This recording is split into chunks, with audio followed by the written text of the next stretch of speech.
Consumer protection act 1986। इसके अंदर जो हमारा नया कंसेप्ट है, ways and means of consumer protection, किसी भी उपभोक्ता को संरक्षण के लिए जो तरीके और समाधान दिए गए हैं उनका जिक्र इसके अंदर किया गया है। तो उपभोक्ता संरक्षण अधिनियम 1986 के अनुसार उपभोक्ताओं को या उपभोक्ताओं के साथ जो अनुचित व्यवहार होता है, प्रतिबंधात्मक व्यापार व्यवहार होता है, अनफेयर प्रैक्टिसेस होती है, इनसे सुरक्षा प्रदान करने के लिए अनेक तरीके यानी कि उपाय दिए गए हैं। तो इन उपायों और तरीकों का जो वर्णन है वो इस प्रकार है। सबसे पहले consumer awareness. Consumer awareness consumer awareness means उपभोक्ता जागरूकता। उपभोक्ता संरक्षण हेतु सर्वप्रथम सबसे पहले ये उपाय है कि उपभोक्ता को जागरूक होना चाहिए। बोलते हैं जागो ग्राहक जागो, तो वो उपभोक्ता जागरूकता कहलाता है। इसका अर्थ सिंपल भाषा में ये है कि उपभोक्ता जागरूक और सचेत होगा तो स्वयं अपना संरक्षण कर सकता है। उसको अपने अधिकारों के बारे में पता होना चाहिए, अपने उत्तरदायित्वों के बारे में पता होना चाहिए, या कौन कौन से अनुचित व्यवहार उसके साथ किए जा सकते हैं उनके बारे में कैसे वो कार्रवाई कर सकता है, इसके बारे में जानकारी ही उपभोक्ता जागरूकता यानी कंज्यूमर अवेयरनेस कहलाती है। Second, consumer organisation.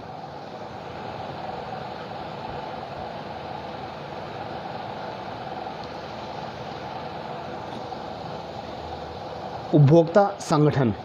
तो उपभोक्ता संगठन ऐसा कोई भी संगठन है जो दोषी पक्षकार के विरुद्ध एकजुट होकर पूरा ऑर्गेनाइजेशन कार्यवाही करता है। क्योंकि कई बार ये देखने को मिलता है कि एक उपभोक्ता यदि आवाज़ उठाता है तो उसकी आवाज़ कहीं ना कहीं दबा ली जाती है। तो इसलिए कंज्यूमर ऑर्गेनाइजेशन बनाया गया है। यदि उपभोक्ता किसी भी प्रकार की कठिनाई अनुभव करता है तो ये कंज्यूमर ऑर्गेनाइजेशन हेल्प करते हैं, उसकी मदद करने के लिए तो ये ऑर्गेनाइजेशन बनाया जाता है। Next, third, redressal by business. Redressal by business यानी कि व्यवसाय द्वारा ही, बिजनेस के द्वारा ही रिड्रेसल निवारण कर दिया जाता है समस्याओं का। हर बिजनेस, हर व्यापारी, सेल्स पर्सन ये चाहता है कि उपभोक्ता संतुष्ट हो। हर व्यवसायी चाहता है कि उपभोक्ता के साथ उसका एक अच्छा संबंध हो। तो इसी बात को देखते हुए उपभोक्ता को खुद संरक्षण प्रदान करता है व्यवसाय, बिजनेस। फोर्थ नंबर पे आएगा हमारा बिजनेस ऑर्गेनाइजेशन।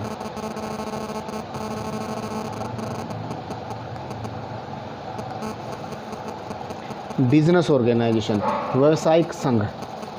कंज्यूमर ऑर्गेनाइजेशन की तरह व्यावसायिक संघ भी हैं जो व्यवसायों के लिए कोड ऑफ कंडक्ट तैयार करते हैं, व्यवसाय के ऊपर नियंत्रण रखते हैं। जो आचार संहिता वो तैयार करते हैं उस आचार संहिता को व्यवसायों पर लागू किया जाता है। जो कानून बनाए जाएंगे सभी व्यवसायों पर वो लागू होंगे। यह कार्य बिजनेस ऑर्गेनाइजेशन, व्यावसायिक संघों के द्वारा की जाती है। एक नया कंसेप्ट है जो बार बार अब देखने को मिलता है, लोक अदालत। लोक अदालत, लोक अदालत।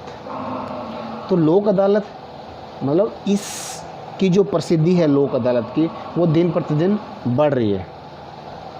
इसके अंदर जो पीड़ित पक्ष होता है डायरेक्ट मिलता है और अपनी समस्याएं रखता है, डायरेक्ट उसका समाधान कर दिया जाता है। दोनों पक्ष आमने सामने होते हैं, दोनों पक्ष की सुनवाई होती है और उसके बाद विचार विमर्श करके तुरंत ही निर्णय लिया जाता है शिकायत के समाधान के लिए। फोर्थ नंबर पे गवर्नमेंट।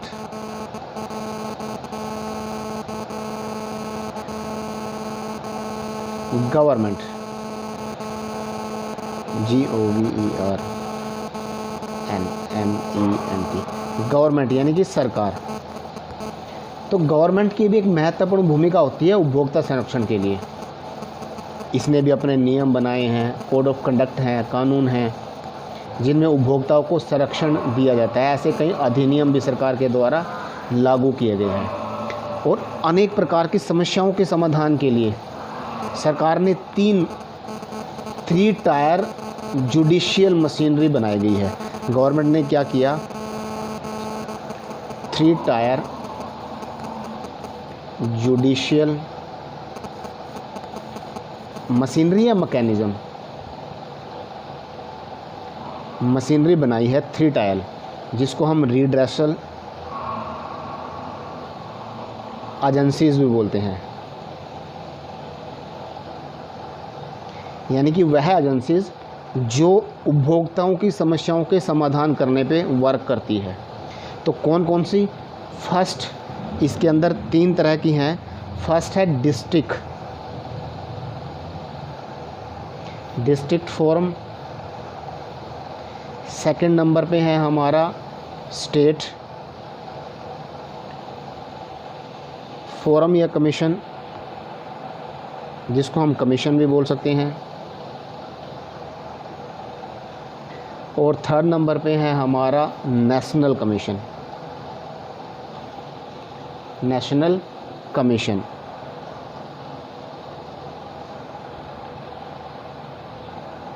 अब इनके बारे में देखते हैं। सबसे पहले डिस्ट्रिक्ट। जो डिस्ट्रिक्ट फॉर्म होती है जिला स्तर पर, जिसका मुख्य कार्य जिला स्तर पर उपभोक्ताओं की समस्याओं को दूर करना है, समाधान करना है। इसके लिए प्रत्येक ज़िले में एक प्रेसिडेंट बनाया जाता है। एक प्रेसिडेंट बनाया जाता है और उसके साथ 2 मेंबर होते हैं।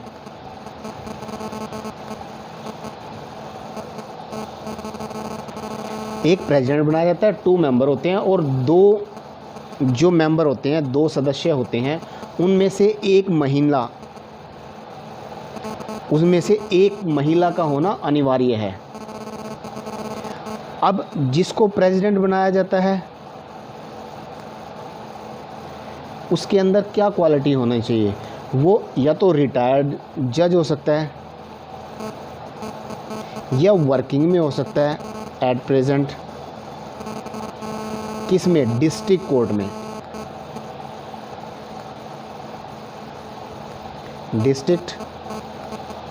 डिस्ट्रिक्ट कोर्ट में, यानी कि जो जिला स्तर पर कोर्ट है उस पर वो व्यक्ति, या तो वो जज रिटायर होना चाहिए या वो वर्किंग एट प्रेजेंट हो, तब भी उसको रख सकते हैं हम डिस्ट्रिक्ट फोरम के लिए, समस्याओं का समाधान करने के लिए। नेक्स्ट इसमें देखते हैं अपॉइंटमेंट कौन करता है प्रेसिडेंट की। जो प्रेसिडेंट की अपॉइंटमेंट होती है वो होती है स्टेट गवर्नमेंट के द्वारा। स्टेट गवर्नमेंट अपॉइंट करती है प्रेसिडेंट को। अब बात करते हैं कितने अमाउंट तक की। इसमें मैक्सिमम 20 लाख रुपए तक की कंप्लेंट यदि आपको करनी है, आपकी कोई शिकायत है, किसी भी कंज्यूमर की कोई कंप्लेंट है, अप टू 20 लाख, तो वो करेगा डिस्ट्रिक्ट फॉर्म में। अब चलते हैं स्टेट फॉर्म में। स्टेट फॉर्म में एक प्रेसिडेंट होता है और 2 अदर मेंबर्स होते हैं।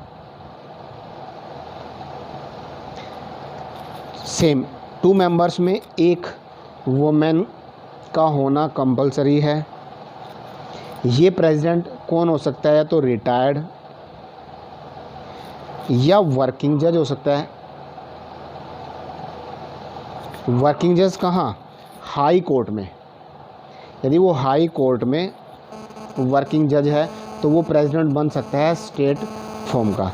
गवर्नमेंट में क्या बोला था मैंने? डिस्ट्रिक्ट कोर्ट में, और स्टेटमेंट में आएगा या स्टेट फोरम में आएगा हाई कोर्ट का जज होना चाहिए, चाहे रिटायर्ड हो चाहे वर्किंग हो। अब इसकी कंप्लेंट्स अमाउंट की बात कर लीजिए। 20 लाख से मोर देन जाएगी up to 1 crore.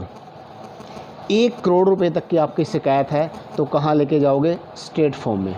Most important concept है ये। नेक्स्ट बात करें नेशनल की। नेशनल फॉर्म में सेम 1 प्रेसिडेंट होता है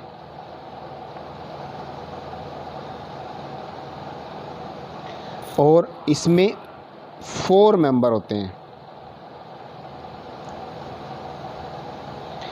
4 मेंबर्स में 1 वोमेन होना कंपलसरी है, एक वीमेन का होना कंपलसरी है, एक औरत उसमें मेंबर रहेगी। अब बात करते हैं अपॉइंटमेंट की प्रेसिडेंट की। जो प्रेसिडेंट है उसकी अपॉइंटमेंट की जाती है सेंट्रल गवर्नमेंट के द्वारा। सेंट्रल गवर्नमेंट उसकी अपॉइंटमेंट करती है। होना क्या चाहिए? सेम रिटायर्ड और वर्किंग जज। किस कोर्ट का? सुप्रीम कोर्ट का। यानी कि एलिजिबिलिटी क्या है? सुप्रीम कोर्ट का जज ही नेशनल कमीशन का प्रेसिडेंट बन सकता है। अब करें अमाउंट की। More than 1 crore. यदि किसी कंज्यूमर की 1 करोड़ से ज़्यादा की शिकायत है तो वह नेशनल कोर्ट में वो शिकायत कर सकता है।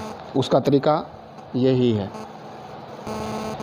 इसमें नेक्स्ट कंसेप्ट है रिलीफ।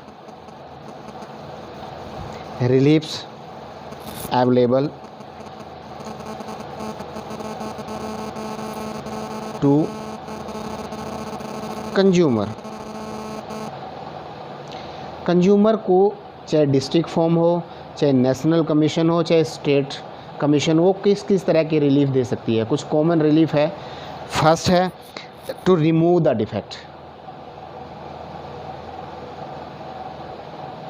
रिमूव द डिफेक्ट, जो भी डिफेक्ट है उसको रिमूव करना, यानी कि उस वस्तु के अंदर जो भी दोष है उसको दूर करना। या to replace the defective product. कोई डिफेक्ट है किसी प्रोडक्ट के अंदर और आप उसको रिमूव नहीं कर सकते तो उसको रिप्लेस भी सेलर के द्वारा किया जा सकता है, उसको बदला जा सकता है, उसके स्थान पर नया कोई प्रोडक्ट या वस्तु उसको दी जा सकती है। To refund the price, refund the price.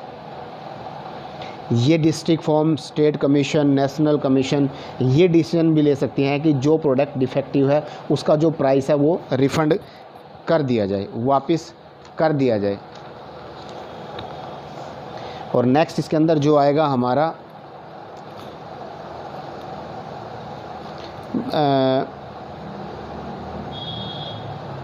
To पे एडुक्वेट लीगल कॉस्ट। कई केस में ये भी देखने को मिला है कि जो लीगल कॉस्ट आती है ठीक उसका पे भी सेलर के द्वारा किया जाता है। इतनी रिलीफ देने के बाद भी यदि कोई भी पक्षकार, चाहे वो बिज़नेस की तरफ से सेलर हो या कस्टमर हो, यदि वो संतुष्ट नहीं होता तो यदि डिस्ट्रिक्ट फॉर्म से वो संतुष्ट न हो तो 30 दिनों के अंदर स्टेट कमीशन में अपील कर सकता है। और उसके बाद भी यदि वो स्टेट कमीशन से संतुष्ट ना हो तो अगले 30 दिनों में वह राष्ट्रीय आयोग नेशनल कमीशन में शिकायत दर्ज करवा सकता है। उसके बाद भी यदि नेशनल कमीशन से भी वो संतुष्ट नहीं है तो सुप्रीम कोर्ट में भी अपना जो पक्ष है वो रख सकता है। ये था रिलीफ अवेलेबल टू कस्टमर।